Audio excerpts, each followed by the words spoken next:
Oi pessoal, eu sou a Eduarda do primeiro ano C e vou falar para vocês um pouquinho sobre os vírus.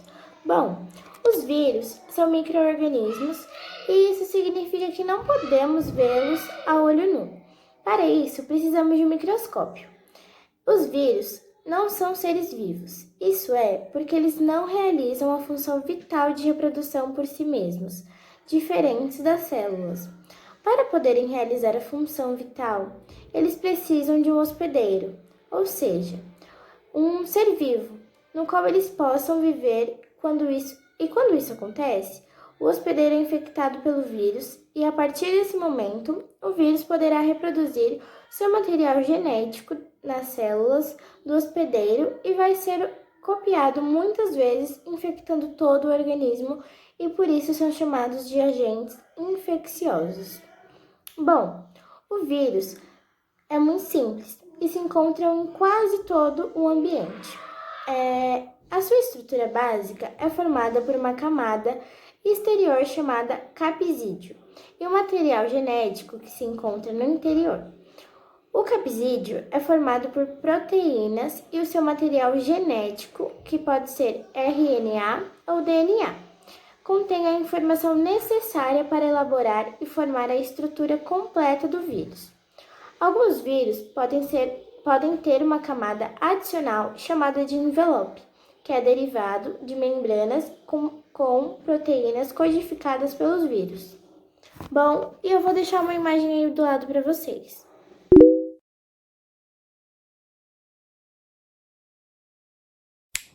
Bem, eu sou a Thalia e eu vou explicar um pouquinho sobre as características do vírus. Os vírus são parasitas que são destacados principalmente pelas doenças que eles causam no corpo do homem. Porém, eles não parasitam apenas nas células humanas. Esses organismos, eles parasitam nos interiores das células e podem afetar qualquer tipo de ser vivo, entre bactéria até mesmo plantas, por exemplo.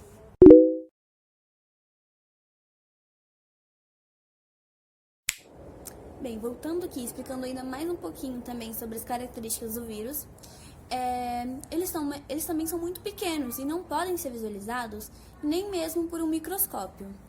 E não possuem células, então por isso, por muitos pesquisadores, eles não são considerados seres vivos, e sim parasitas intracelulares obrigatórios, que como eu disse, só parasitam no interior de uma célula. Eles também não têm estrutura para produzirem as suas próprias proteínas, então dessa forma não produzem nenhuma atividade fora das células. Bem, e falando agora sobre a reprodução dos vírus, o processo de infestação viral tem seu início a partir do reconhecimento químico das fibras presentes na cauda do vírus, aderindo-se à membrana plasmática da célula hospedeira. Em seguida, as fibras se contraem, permitindo a introdução do DNA virótico no interior da célula, sendo o capsídeo e a cauda destacadas na superfície exterior. Após a penetração, o material genético do vírus, conjugado ao DNA circular bacteriano, passa a comandar as atividades metabólicas em consequência da inativação do comando gênico da célula infectada, fracionando o cromossomo bacteriano para tal incapacidade de reconhecimento. O vírus utiliza de enzimas da própria célula, assumindo o controle das reações funcionais. Isso os torna, por comparação, verdadeiras piratas celulares. Desse ponto em diante, toda a síntese de transcrição passa a ser direcionada para a reprodução de novos vírus. Esse é o período de biossíntese, onde o DNA viral determinará a síntese dos componentes virais, o capsídeo e as demais estruturas da cauda. A proliferação prossegue com o estágio de maturação e liberação dos novos vírus, ou seja, a montagem propriamente dita dos vírus no interior do hospedeiro, com a ruptura da parede bacteriana por ação de enzimas digestivas, liberando-os para reiniciar o ciclo de infestação.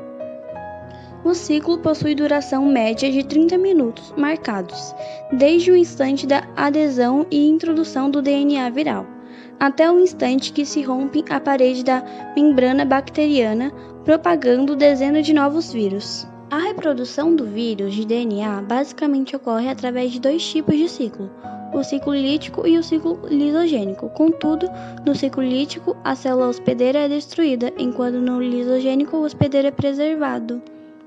Bom, meu nome é Valéria, sou do primeiro NT e eu vou falar um pouco sobre a mutação dos vírus. O vírus normalmente sofre mutações. A gente só tem que se perguntar qual dessas mutações realmente altera a gravidade da doença. Porque existe uma em específico que faz ela se transformar mais rápido, crescer mais no nosso corpo. E existem consequências, mas não são muito claras. Uns estudantes de uma universidade diz que a mutação em si não é uma doença, não é uma coisa muito ruim. Eles dizem também que essas mudanças não representam diferentes cepas do vírus que está circulando atualmente. O monitoramento de pequenas alterações da estrutura é importante para o desenvolvimento da vacina. E como um exemplo disso é o vírus da gripe.